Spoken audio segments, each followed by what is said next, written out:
Family was good. It's your boy, Urban Sports Guru. I'm here. I'm in the building. Want to highlight real quick as the NBA playoffs start today. They start today. Uh, uh, wow, it didn't look like this day was going to come, but yeah, the playoffs are here. The playoffs are set, and I'm going to give y'all both conferences in one video because I think the Eastern Conference is pretty easy to predict. But I'm going to start off with the East. This is what I feel is going to happen in the first round. Start off with the Bucks and the Magic. Of course, I like the Bucks to win the series. Now, if the Bucks are playing like the Bucks, this will be a 4-game sweep. But because I feel like they still trying to get themselves together, it may go 6. More than likely, I think it'll be a gentleman's sweep, 5 games. Because it seems like teams are still a lot of teams, those little playing games leading up to the playoffs, they was still trying to get their shit right. So you're still not seeing the intensity that you would see it normally at this point in the season. Like I told you, was going to see a lot of like rec ball. When you got rec ball, everybody's just letting them go. Anybody could win.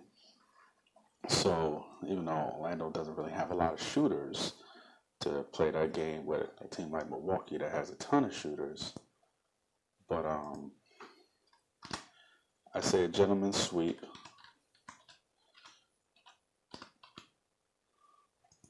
A gentleman's sweep with Bucks and the Magic.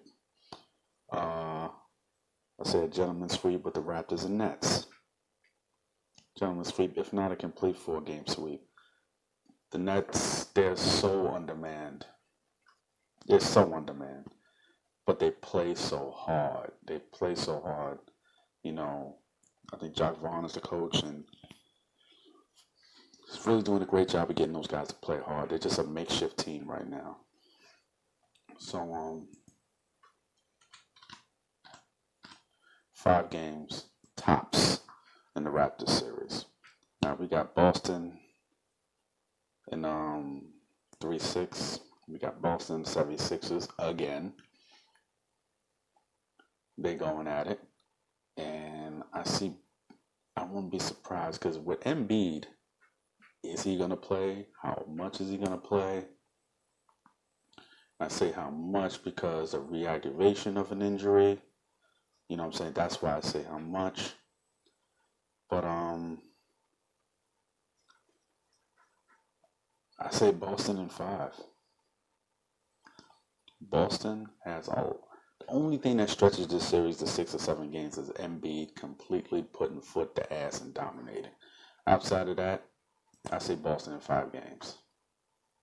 5. Boston has too many guards and wing players who get busy.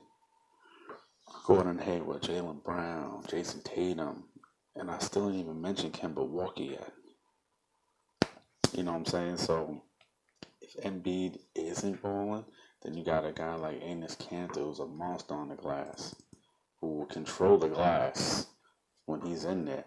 Now, he's not going to be able to do that when Embiid, but if Embiid's not there or if he's missing games due to re-injury,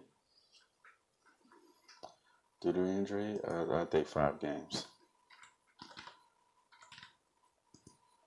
5 games, easy for the Celtics. The interesting series is going to be the Pacers and the Heat. It's going to be interesting. I say Heat in 6, maybe 5. And I say that, Pacers have, I'm sorry, I'm having a brain fart. The guard that's been going crazy during the bubble. Why? The lights ain't on. And when I say the lights ain't on, there's nobody in the stands, so guys are just letting it go. And him and Jimmy Butler had that issue. Jimmy Butler said it's dead, but Jimmy Butler's going to take it upon himself to guard him. He's guarded him once already. Held him 14 points. This is a guy who's putting 30 and 40 up on everybody. Put a 50-piece up against Philly.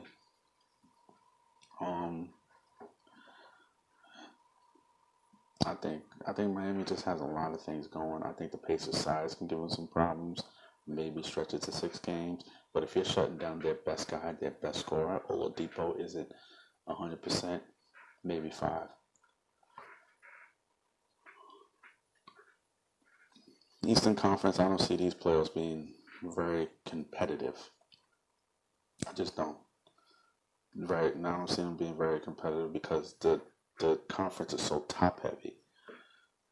It's extremely top heavy. So the distance between the top teams and the other teams is glaring.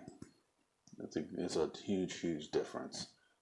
And I don't think the first round of the playoffs is going to be very competitive as far as pushing it to 6 or 7 games. I don't see that. Maybe someone could catch fire in the bubble because, motherfuckers are just letting it go. Could happen. Distinct possibility. I won't deny that. The way I see it going down, I see Magic in 5, Heat in 6, Boston in 5, Raptors in 4. That's the East.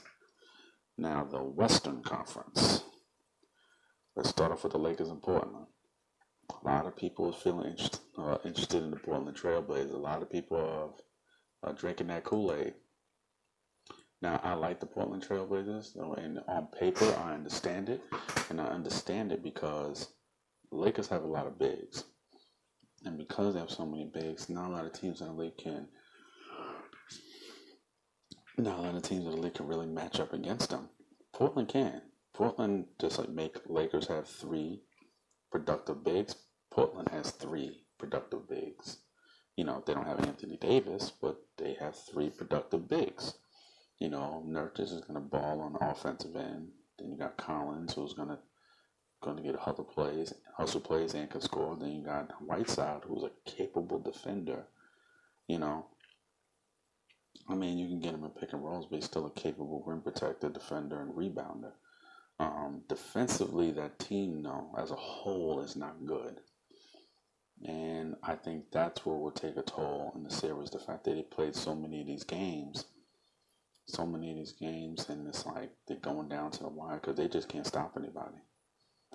They just can't stop. What I do think is going to happen in this series, though, Damian Lillard's clutch gene is going to be on display. When I look at how clutch he's been, when I look at how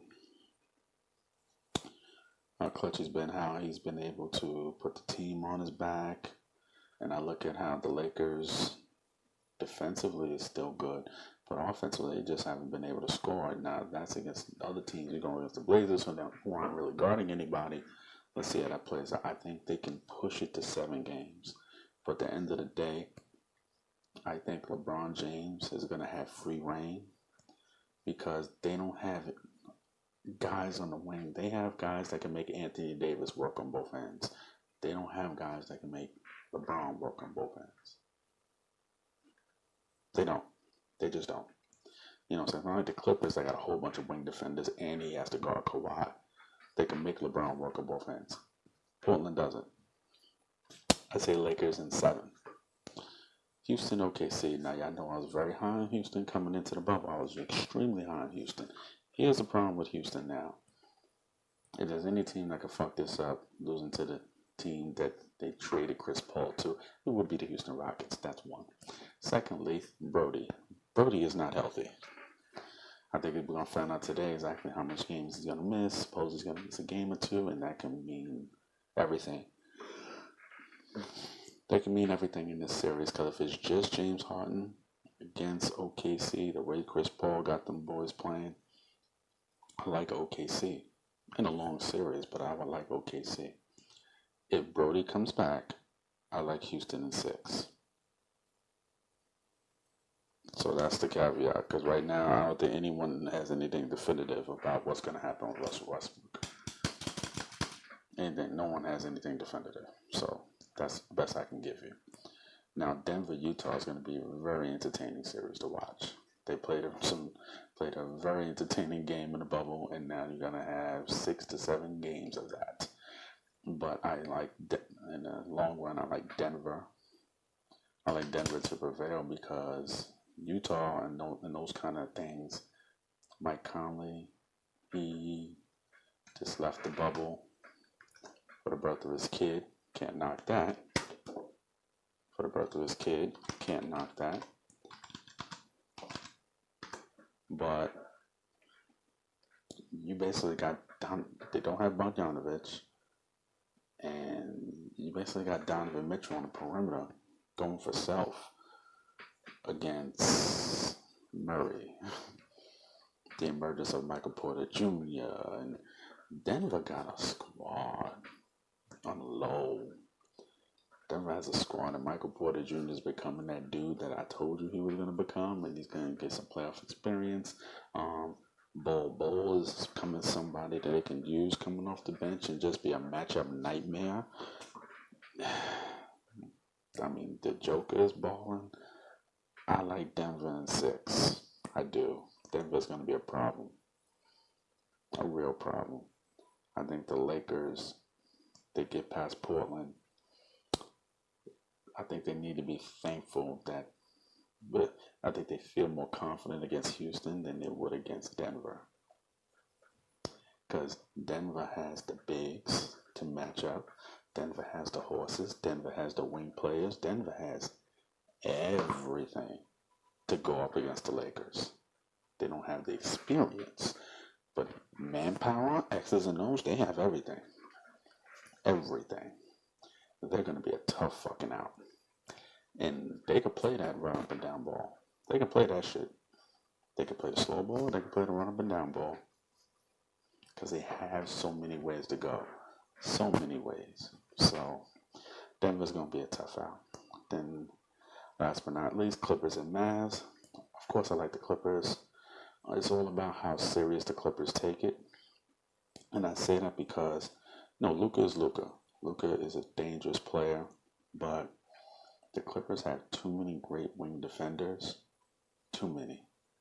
Too many great wing defenders that's going to make Luka work. Where I want to see is Porzingis. That's what I want to see. If Porzingis balls, he can make this a series. And I think that the Clippers need to use Porzingis as preparation for how you're going to deal with Anthony Davis. I'll say this again for a fact. Use Porzingis as preparation on how you're going to be able to try to deal with Anthony Davis if you're going to make it to the Western Conference Finals.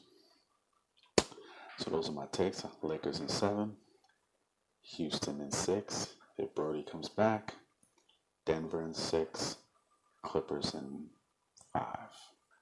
That's my takes. Your boy Urban Sports Guru. I'm out. Salute. Hit the like. Hit the subscribe. Salute.